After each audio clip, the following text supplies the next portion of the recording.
Hello students. Last class में अपन जो basic mathematics में डिफरेंशिएशन के बारे में पढ़ रहे थे। ओके, अच्छा जी। तो डिफरेंशिएशन में जैसे मान लीजिए y is a function of x है, तो dy बाई डी एक्स को क्या बोला जाता था? Differentiation of y with respect to x। और ये होता क्या था, इसका ज्योमेट्रिकल मीनिंग क्या होता था? Slope of Y X graph with X axis.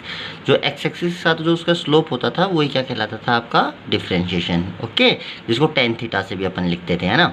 अच्छा जी, अब मैंने देखो कुछ वाई एक्स ग्राफ बनाए हैं, उनसे आप देखो कुछ चीज़ें कंक्लूजन निकालेंगे उनसे। देखिए कुछ, जैसे मान लीजिए सबसे पहले आप ये वाला ग्राफ देखिए, वाई और एक्स के बीच में बना हुआ है ऐसा, ठीक है। अगर आप देखें कि जैसे जैसे x बढ़ेगा, देखो स्ट्रेट लाइन होती है तो स्लोप कैसा होता है? कांस्टेंट। पर यहाँ तो स्लोप चेंज हो रहा है ना। तो स्ट्रेट लाइन मैंने कल आपको समझाया था, तो कहीं पे भी आप थीटा देखोगे तो सेम बनेगा। किसी भी पॉइंट पे स्लोप क्या होता है? उस पॉइंट पे आप टेंजेंट खींचिए और उसका एक्स एक्सिस के साथ एंगल निकाल लीजिए। जैसे मान लीजिए इसका आप इस पॉइंट पे निकालेंगे स्लोप, तो टेंजेंट तो खींचेगी ये, और ये एक्स एक्सिस से पैरेलल लाइन ये बनेगा थीटा। और इस पॉइंट पे निकालेंगे तो देखो ये लाइन बनेगी ये, और एक्स एक्सिस पैरेलल तो यही, तो ये बना थीटा 1। तो देखिए एंगल बढ़ रहा है या घट रहा है? बढ़ रहा है। देखो ग्राफ ऊपर की तरफ जाता जा रहा है। आप इसको ऐसा भी समझ लीजिए, जैसे मान लो आप इसके ऊपर यहाँ से चलना स्टार्ट करें तो देखो स्लोप बढ़ता जाएगा ना। जैसे चढ़ाई, जैसे मान लीजिए पहाड़ ऐसा है तो देखो एकदम खड़ा होता जा रहा है पहाड़, ठीक है, तो स्लोप बढ़ता जा रहा है, ठीक है। अगर ग्राफ ऐसा हो तो देखो आप यूँ चलते चलते चलते चलते देखो एकदम हॉरिजॉन्टल टाइप में आ रहे हैं ना, तो देखो स्लोप घटता जा रहा है, जाके जो सरफेस वो जो ग्राफ है हॉरिजॉन्टली होता जा रहा है। तो अगर ग्राफ ऐसा हो तो इसका मतलब स्लोप बढ़ रहा है, और अगर ऐसा हो तो इसको बोलते हैं कि स्लोप एक्स के साथ घटता जा रहा है। स्ट्रेट लाइन हो तो स्लोप कांस्टेंट है, ठीक है। अच्छा जी, ऐसा देखिए ये थर्ड, इस वाले ग्राफ में देखिए जो स्लोप है, देखो आप जाते जाते वापस से हॉरिजॉन्टल होते जा रहे हैं।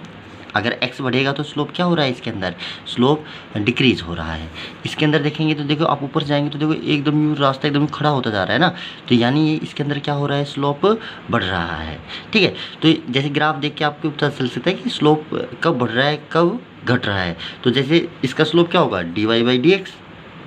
तो जब D Y by D X निकालेंगे उसमें एक्स की वैल्यू जैसे जैसे बढ़ाएंगे तो देखो स्लोप बढ़ता जाएगा, है ना जी। अच्छा जी, अब देखो इससे देखो आप अब ये जनरल ग्राफ देखो, देखो इसमें यहाँ से यहाँ तक जाएगा तो स्लोप घट रहा है, फिर इसके बाद यहाँ से यहाँ तक वापस से स्लोप घट रहा है, और फिर ये वापस से स्लोप बढ़ रहा है। तो देखो ये जो y और x के बीच में ग्राफ बना हुआ है, ये अलग अलग x की वैल्यू पे y की अलग अलग वैल्यू देगा। इस x पे y की ये वाली वैल्यू ना, तो देखो y की जो मैक्सिमम वैल्यू जा रही है वो यहाँ पे जा रही है, यानी ग्राफ इससे ऊंचा तो कभी गया ही नहीं, is the maximum value of y। तो अगर आप देखेंगे स्लोप जाते जाते जाते ये पॉइंट मैक्सिमम है, इससे ऊपर जा ही नहीं रहा, तो ग्राफ इस पॉइंट पे जाके एकदम हॉरिजॉन्टल होगा और वापस से मुड़ना चालू करेगा। यानी स्लोप बढ़ता, जैसे स्लोप यहाँ से यूँ घटता घटता घटता घटता यहाँ पे स्लोप क्या होगा? 0। और फिर वापस से जा रहा है स्लोप, स्टार्टिंग में स्लोप यूँ थोड़ा बढ़ेगा और फिर वापस से यूँ घट रहा है, तो स्लोप वापस से जाके क्या हो रहा है? 0। ये y की क्या है? मिनिमम वैल्यू है ना। तो जो ये मैक्सिमा मिनिमा बनते हैं इनके ऊपर D Y by D X की वैल्यू 0 आती है। D Y by D x कितना आता है? 0। और यहाँ पे भी D Y by D X क्या आ जाएगा? 0। तो अगर मैं कोई y एक फंक्शन ऑफ x दूँ, मैं कहूँ इसकी मैक्सिमम या मिनिमम वैल्यू कितनी होगी, तो आपको ये पक्का पता है कि जिस x की वैल्यू पे ये मैक्सिमम होगा उस पे D Y by D x कितना होने वाला है? 0। तो आप उसको डिफरेंशिएट करके D Y by D X निकाल लीजिए और उसको 0 के बराबर पुट कर दीजिए। तो जो भी x की वैल्यू वहाँ से निकल के आएगी, इसका मतलब उस पर्टिकुलर x की वैल्यू पे ये फंक्शन मैक्सिमम हो गया होगा या मिनिमम, क्योंकि D Y by D X तो दोनों के ऊपर ही 0 है ना। अब उनमें से कब मैक्सिमम होगा कब मिनिमम होगा, आप D Y by D x equal to 0 करके जो x की वैल्यू निकालेंगे तो वो कौन सा उस x के क्रोस्पोंडिंग वो मैक्सिमम है फंक्शन या मिनिमम, वो कैसे देखेंगे वो थोड़ी देर बाद देखेंगे। पर फिलहाल आप एक बात समझिए, जब फंक्शन मैक्सिमम या मिनिमम होता है तो उस पॉइंट के ऊपर D Y by D X 0 हो जाता है। भाई D Y by D X tangent का स्लोप ही तो है, तो अगर यहाँ से आप यूँ टेंजेंट बनाएंगे तो टेंजेंट जाके यहाँ पे, तो इस पॉइंट पे टेंजेंट बनाएंगे तो एकदम हॉरिजॉन्टल हो जाएगी, तो थीटा की वैल्यू कितनी हो जाएगी? 0। भाई स्लोप जो D Y by D X था वो टेन थीटा ही तो था, और थीटा क्या था वहाँ पे? टेंजेंट का एक्स एक्सिस के साथ एंगल। तो इस पॉइंट पे जब आप टेंजेंट बनाएंगे तो एकदम हॉरिजॉन्टल बनेगी, एक्स एक्सिस के पैरेलल बनेगी, तो थीटा कितना हो गया? 0। तो D Y by D x कितना हो गया? 0। सेम ऐसे ही इस पॉइंट पे जब आप टेंजेंट खींचेंगे ऐसे हॉरिजॉन्टल बनेगी, तो इस पर्टिकुलर पॉइंट पे बीच वाले किसी पॉइंट पे आप बनाएंगे तो देखो ऐसे टेढ़ी बनेगी टेंजेंट। ऐसे। इस पर्टिकुलर पॉइंट बनाएंगे तो टेंजेंट कैसी बनेगी, ऐसे हॉरिजेंटल। इस पे बनाएंगे तो कैसी बनेगी, हॉरिजेंटल। यानी इन दोनों पॉइंट्स के ऊपर क्या होने वाला है, D Y by D X की वैल्यू कितनी होने वाली है भाई, 0 होने वाली है ना। हाँ, वो छोड़िए कि D Y by D X निकालेंगे कैसे, है ना। अब तो आप इसका मतलब समझिए कि D Y by D x इन पॉइंट्स पे 0 होगा, ठीक है। तो अभी तक यहाँ तक आपको d Y by D x का ज्योमेट्रिकल मीनिंग समझ में आ रहा होगा ना, ये किसी भी ग्राफ का स्लोप होता है। और एक इसकी एप्लीकेशन भी समझ में आ रही होगी कि मैं किसी भी फंक्शन का मैक्सिमा या मिनिमा निकाल सकता हूँ d Y by D x को 0 करके। ओके, ये तो ग्राफिकल मीनिंग तक आया है ना। अब ये d Y by D x निकालते कैसे हैं, बात समझ में आ रही है भाई। ये तो D Y by D x का मीनिंग हो गया ना, ये तो कि इसका मतलब क्या होता है। अब ये d Y by D x निकालने कैसे, इसके लिए मुझे कुछ फॉर्मूले याद करने पड़ेंगे, है ना जी। अच्छा जी, देखिए तो at the maxima and minima d Y by D x equal to कितना होता है, 0। अब इससे रिलेटेड कुछ फॉर्मूले देखो।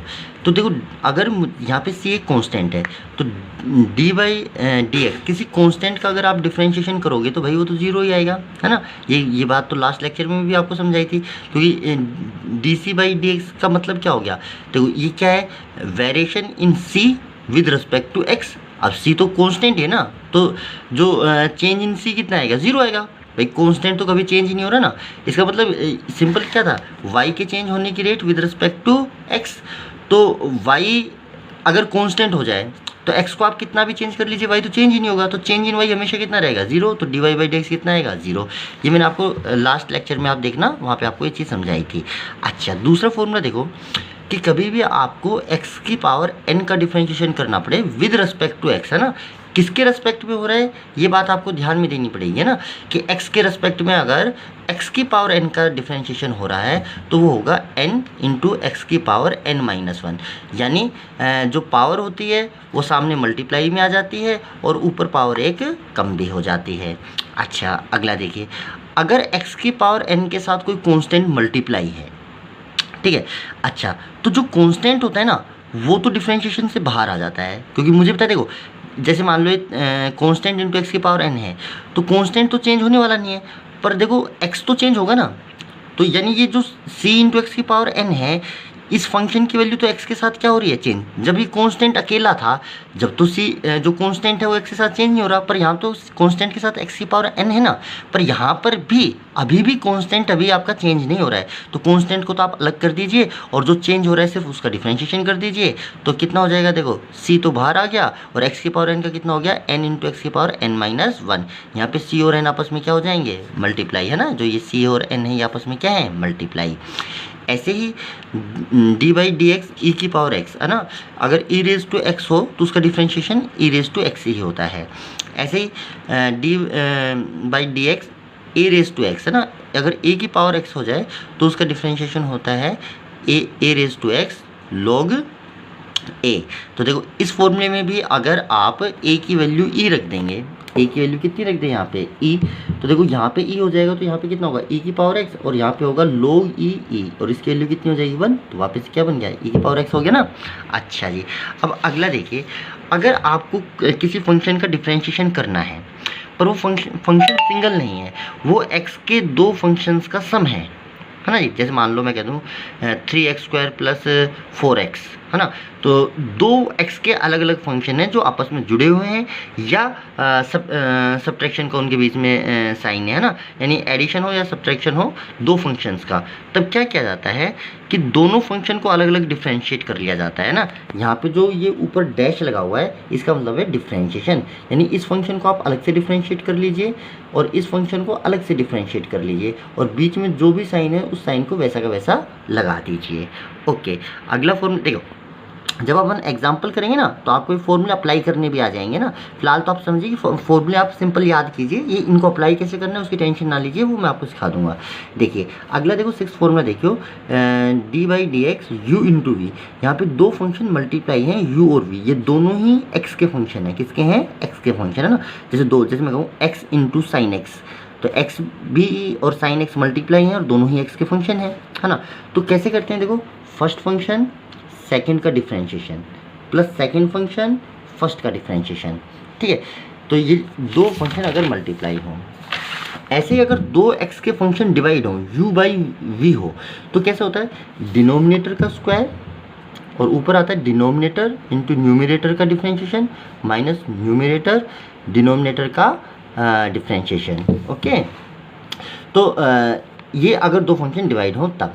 अब ट्रिग्नोमेट्रिक फंक्शन का देख लीजिए कुछ, जैसे साइन एक्स का डिफ्रेंशिएशन होता है कोस एक्स, कोस एक्स का होता है minus sine x, ten x का होता है सेकेंड स्क्वायर एक्स, यहाँ पे प्लस माइनस को याद रखना बहुत ज़रूरी है ना जी। अच्छा, सेकेंड एक्स का होता है sec x into tan x, cosec x का होता है minus cosec x into cot x, cot x का होता है minus cosec square x.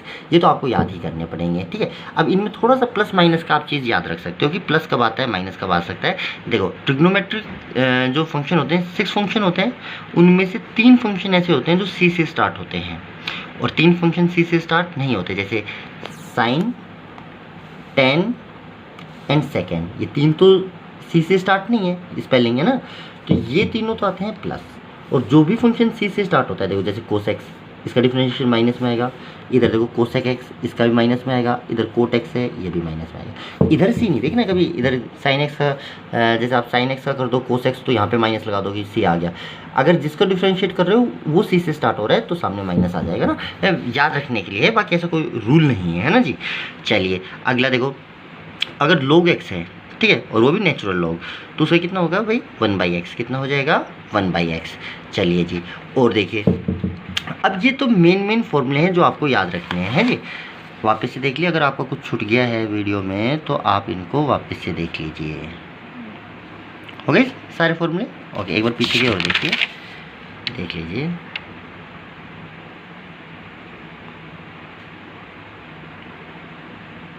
Okay, चलिए अब एग्जाम्पल देखते हैं। जैसे मुझे दिया y equal to 3x² plus 5x plus 1, इसका मतलब y is the function of x, x पे डिपेंड कर रहा है ना।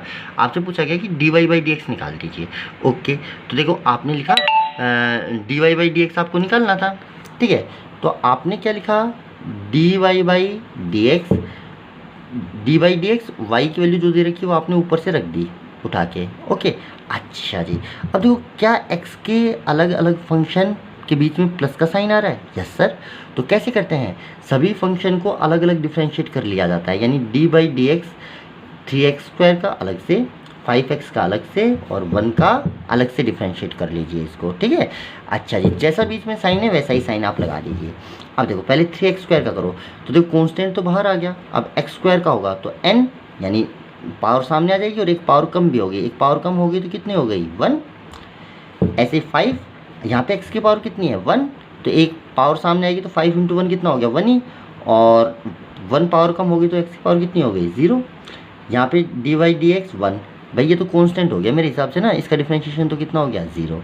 अच्छा, इसको आगे सोल्व किया तो देखिए कितना हो गया 6x, 3 × 2 6 और x की पावर 1 6x। यहाँ 5 × x की पावर 0 कितना होता है 1, तो इंटू 1, यानी ये 5 ही रह जाएगा, कितना हो जाएगा ये 5, ठीक है।